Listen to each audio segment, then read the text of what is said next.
பொதுமக்கள் அவர்கள் எங்கே என்ற கேள்வியை இதுவரை பன்னாட்டு சமூகத்தில் ஒருவரும் எழுப்பவில்லை. எத்தனையோ நாட்டு தலைவர்கள், குறிப்பாக இந்திய நாட்டினுடைய முதன்மை அமைச்சர் மாண்புமிகு ஐயா நரேந்திர மோடி பலமுறை செல்கிறார்கள்.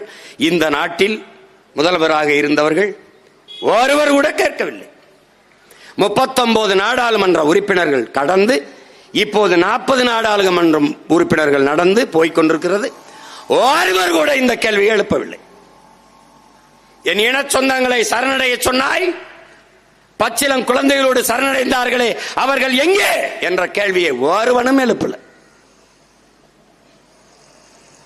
ராஜபக்சே பதவிக்காலம் முடிந்து சிறிசேனா வந்தார், கேள்வி எழுப்பப்பட்டது 10,000 பேர் சரணடைந்தார்களே அவர்கள் எங்கே? மிக சாதாரணமாக எல்லோரும் செத்து போனார்கள், முடித்து விட்டார்.